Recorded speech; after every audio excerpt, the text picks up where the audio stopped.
आखिरकार चंद्रयान कैसे काम करता है, इस वीडियो में पूरी जानकारी देंगे। सबसे पहला स्टेप रॉकेट की क्षमता होती है, जो कि भारत के पास पूरी तरह से रॉकेट विकसित है। इस रॉकेट की खासियत की बात करें तो यह देश का सबसे भारी रॉकेट है, जिसका वजन कुल 640 टन है और लंबाई 43.5 मीटर की है। इसका व्यास 5 मीटर, क्षमता 200 किलोमीटर और करीब 8 टन पेलोड 35,000 किलोग्राम तक आधा वजन ले जाने में सक्षम है। इसके अलावा इसमें 2 बूस्टर लगे होते हैं जो सॉलिड फ्यूल पर काम करते हैं। इनका काम होता है लिक्विड रॉकेट को उठाने में सहयोग करता है। उसके बाद यह बूस्टर अलग होकर पृथ्वी पर आकर जलकर खत्म हो जाता है और उसके बाद जो सैटेलाइट हमको लॉन्च करनी होती है उसको पृथ्वी के कक्षा के बाहर छोड़ दिया जाता है, जहां ग्रेविटी ना होने के कारण बहुत ज्यादा तेजी से गति करता है और धीरे धीरे अपनी कक्षा को छोड़ते हुए चंद्रमा की तरफ अग्रसर हो जाता है। यह लगभग हर 43 से 42 दिन में पहुंच जाता है।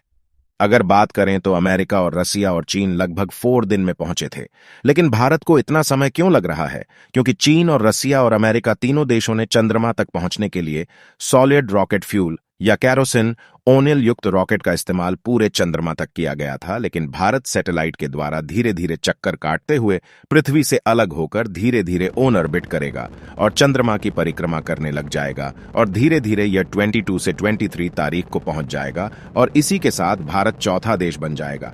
अब बात करते हैं लैंडर में क्या कुछ है जो चंद्रमा पर लैंड होकर इसकी जानकारी प्रदान करेगा।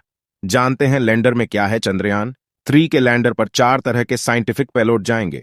ये चांद पर आने वाले भूकंपों, सतह की थर्मल प्रॉपर्टीज, सतह के करीब प्लाज्मा में बदलाव और चांद और धरती के बीच की सटीक दूरी मापने की कोशिश करेंगे।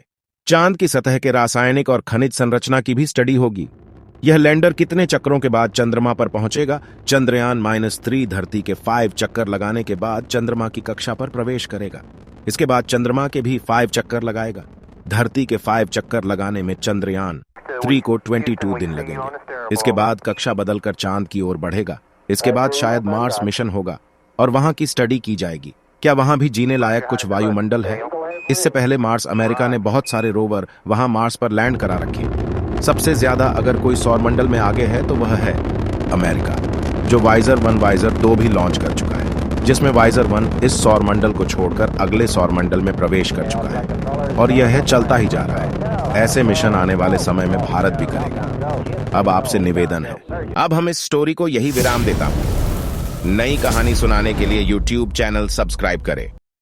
Infinite photon.